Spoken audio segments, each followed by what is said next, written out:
Coffee ಮಂಡಳಿಯ ಬಾಳೆಹೊನ್ನೂರಿನ ಕೇಂದ್ರೀಯ coffee ಸಂಶೋಧನಾ ಸಂಸ್ಥೆಯ ಶತಕ ಸಂಭ್ರಮದ ಕಾರ್ಯಕ್ರಮ ಕಾಫಿಯ ಕಂಪು.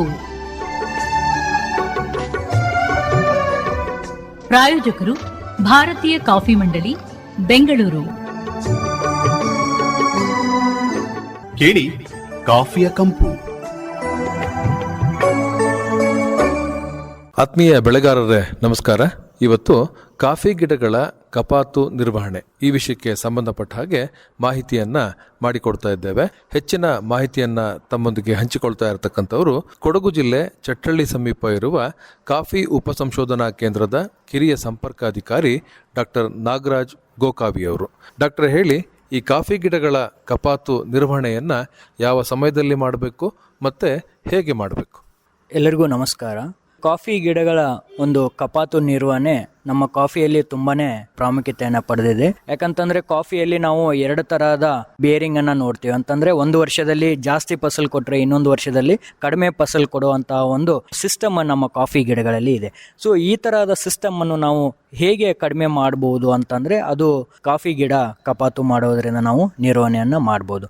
ಕಾಫಿ ಗಿಡದ ಕಪಾತಿನ ಒಂದು ಬೇಸಿಕ್ ಪ್ರಿನ್ಸಿಪಲ್ ಅಥವಾ ಮೇನ್ ಒಂದು ಆಬ್ಜೆಕ್ಟಿವ್ ಅಂತಂದ್ರೆ ನಮ್ದು ವೆಜಿಟೇಟಿವ್ ಮತ್ತೆ ರೀಪ್ರೊಡಕ್ಟಿವ್ ಗ್ರೋತ್ ಅಂತ ನಾವು ಕರಿತೀವಿ. ನಮ್ದು ಬರೀ ಎಲೆಗಳು ಅಥವಾ ರೆಕ್ಕೆಗಳು ಬೆಳೆಯೋಕೆಗೆ ಮತ್ತೆ ಈ ಹಣ್ಣುಗಳ ಅಭಿವೃದ್ಧಿಗೆ ಏನಿದೆ ಇವೆರಡರಲ್ಲೂ ನಾವು ಸಮತೋಲನವನ್ನು ತರಬೇಕಾಗಿರೋದೇ ಕಪಾತಿನ ಒಂದು ಮೇನ್ ಉದ್ದೇಶ ಆಗಿದೆ. ನಾವು ಕಾಫಿಯನ್ನು ನೆಟ್ಟಾದ್ಮೇಲೆ ಏನು ಆ ಗಿಡನ ನಿರ್ವಹಣೆ ಮಾಡ್ತೀವಿ ಅದರಲ್ಲಿ ಸುಮಾರು ತರಹದ ಒಂದು ಪ್ರೋಸೆಸ್ಗಳು ಬರುತ್ತೆ. ಅದರಲ್ಲಿ ನಾವು ಲೈಟ್ ಪ್ರೂನಿಂಗ್ ಅಂತ ಕರಿತೀವಿ, ಮೀಡಿಯಂ ಪ್ರೂನಿಂಗ್ ಅಂತ ಕರಿತೀವಿ, ಮತ್ತೆ ಹಾರ್ಡ್ ಪ್ರೂನಿಂಗ್ ಅಂತ ಕರಿತೀವಿ. ಈ ತರಹದ ಒಂದು 3 ಕಪಾತುಗಳ ನಿರ್ವಹಣೆನ ನಾವು ಅರೇಬಿಕಾ ಮತ್ತೆ ರೋಬಸ್ಟಾ ಗಿಡಗಳಲ್ಲಿ ನಾವು ಮಾಡಬೇಕಾಗಿ ಬರುತ್ತೆ. ಈ ಒಂದು ಕಪಾತುಗಳಲ್ಲಿ ಮೊದಲನೇದಾಗಿ ಬರೋದು ನಮಗೆ ಟಾಪಿಂಗ್ ಅಂತ ನಾವು ಕರಿತೀವಿ. ಒಂದು ಗಿಡನ ನೆಟ್ಟು 2 ರಿಂದ 2.5 ವರ್ಷ ಆದಮೇಲೆ ಅಥವಾ 2 ಅಡಿ ಅಥವಾ 2.5 ಅಡಿ ಆದಮೇಲೆ ಒಂದು ಟಾಪಿಂಗ್ ಅನ್ನು ನಾವು ಮೊದಲನೇ ಹಂತದ ಕಪಾತ್ ಅಂತ ನಾವು ಕರಿತೀವಿ. ಈ ಟಾಪಿಂಗ್ ಮಾಡಿ ಆದಮೇಲೆ ಏನು ಬರ್ತಕ್ಕಂತಹ ಒಣಗಿದ ರೆಕ್ಕೆಗಳಿರ್ಬೋದು, ಕೀಟ ಮತ್ತು ರೋಗ ಪೀಡಿತ ರೆಕ್ಕೆಗಳಿರ್ಬೋದು, ಹಾಗೆ ವೀಕ್ ಬ್ರಾಂಚಸ್ ಅಂತ ಕರಿತೀವಿ. ಆ ಒಂದು ಬ್ರಾಂಚಸ್ಗಳನ್ನು ರಿಮೂವ್ ಮಾಡೋ ಒಂದು ಕಾರ್ಯಕ್ರಮಕ್ಕೆ ನಾವು ಕಪಾತ್ ಅಂತ ಕರಿತೀವಿ. ನಮ್ಮ ಭಾರತ ದೇಶದಲ್ಲಿ 2 ರೀತಿಯ ಸಿಸ್ಟಮ್ಸ್ಗಳನ್ನು ಅಳವಡಿಸ್ಕೊಂಡಿದ್ದೀವಿ.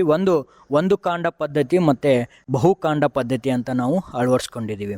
ಈ ಒಂದು ಕಾಂಡ ಪದ್ಧತಿ ನಮ್ಮ ಭಾರತ ದೇಶದಲ್ಲಿ ತುಂಬಾ ಪ್ರಾಮುಖ್ಯತೆಯನ್ನು ಪಡೆದಿದೆ ಮತ್ತು ಪ್ರತಿಯೊಬ್ಬ ರೈತರು ಕೂಡ ಇದನ್ನು ಅಳವಡಿಸಿಕೊಂಡಿರುವುದು ಕೂಡ ತಮಗೆಲ್ಲ ಗೊತ್ತಿರೋ ವಿಚಾರ.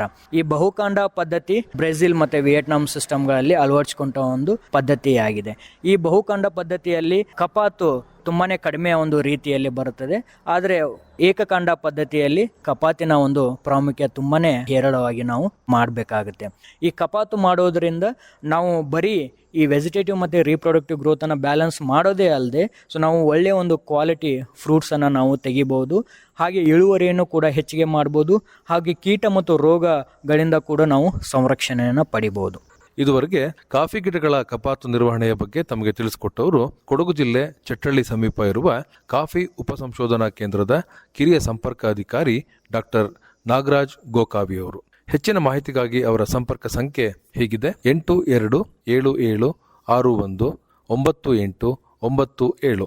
ಸಂಪರ್ಕ ಸಂಖ್ಯೆ ಮತ್ತೊಮ್ಮೆ 8277619897. ನಿಮ್ಮೆಲ್ಲ ಮಾಹಿತಿಗಾಗಿ ಧನ್ಯವಾದಗಳು ಡಾಕ್ಟರ್ ನಾಗರಾಜ್ ಗೋಕಾವಿ ಅವರೇ. ಧನ್ಯವಾದಗಳು ಸರ್.